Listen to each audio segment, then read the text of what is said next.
নমস্কার বন্ধুরা, কেমন আছেন সবাই? আমার রান্নাঘরে আপনাদের স্বাগত। আমি আজকে বাটি চচ্চড়ি করে দেখাবো আলু দিয়ে। আলুর বাটি চচ্চড়ি অনেকে খান, অনেকে হয়তো খাননি। যাই হোক, আমি রান্না করছি। আলুগুলোকে দেখুন, আমি এইভাবে কেটে নিয়েছি, আলু ভাজার আলুর মতো কেটে নিয়েছি। নিয়ে এর মধ্যে দিয়ে দেব অল্প করে জল। জলটা খুব বেশি দিতে হয় না। আর দিয়ে দেব কাঁচা লঙ্কা কুচি, দিয়ে দিচ্ছি হলুদ,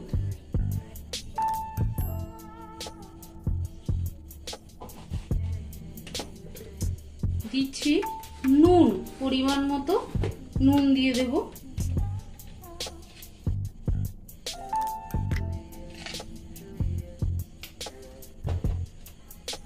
আর দিচ্ছি অল্প সর্ষের তেল। এই সর্ষের তেলটা এখন আমি অল্প দেব, পরে নামানোর আগে আমি কাঁচা সর্ষের তেল দিয়ে এটা একটু ভাজা ভাজা করব। এই রান্নায় কোনো মশলা লাগে না, সম্পূর্ণটাই কাঁচা। একটু তেল দিয়ে, কাঁচা লঙ্কা, জল দিয়ে আর হলুদ নুন দিয়ে একেবারে বসিয়ে দিতে হয়। এটা আস্তে আস্তে হতে থাকে।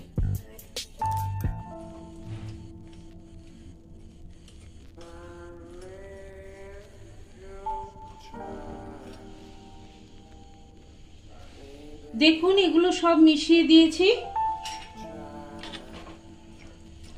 এবার এটা আস্তে আস্তে হবে। এটা সেদ্ধ হয়ে যাওয়ার পরে যখন জলটা টেনে নেবে, তখন আমি কাঁচা সর্ষের তেলের মধ্যে দিয়ে তারপর ভাজা ভাজা করব। এটা এখন গ্যাসে বসিয়ে দিয়েছি। এটা আস্তে আস্তে সেদ্ধ হতে থাকবে আলুটা। দেখুন, আলুগুলো সেদ্ধ হয়ে এসছে। এটা রান্না করতে না আলুগুলো ভাজার প্রয়োজন হয়, না কোনো মশলা লাগে, সেগুলো কষানোর প্রয়োজন হয়। সবই কাঁচা দিয়ে এইভাবেই করে নিতে হয়।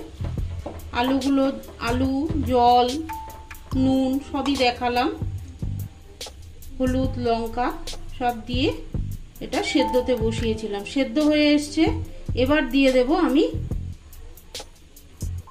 সর্ষের তেল। সর্ষের তেলটা শেষে একটু বেশিই লাগে। এই সর্ষের তেলেই ভাজা ভাজা হবে।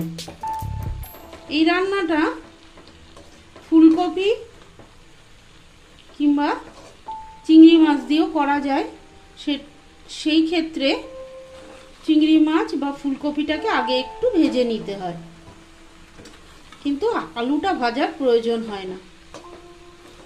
তা আমি শুধু আলু দিয়ে করলাম আলুর বাটি চচ্চড়ি। দেখুন, তেলটা দিয়ে দিয়েছি। এটা আবার আস্তে আস্তে ভাজা ভাজা হবে। দেখুন, রান্নাটা রেডি হয়ে গেছে। একদম ভাজা ভাজা হয়ে গেছে। লাস্টে আমি একটু তেল দিয়েছিলাম, কাঁচা সর্ষের তেল।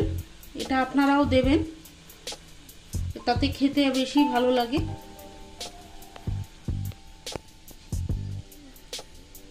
কত সুন্দর কালার হয়েছে দেখুন। আপনারাও এইভাবে রান্না করে খান, আশা করি আপনাদেরও ভালো লাগবে। বিনা মশলা জিনিস দিয়ে, অল্প জিনিসে খুব সুন্দর একটি রান্না। আপনারাও এইভাবে রান্না করে খান, আশা করি আপনাদেরও ভালো লাগবে।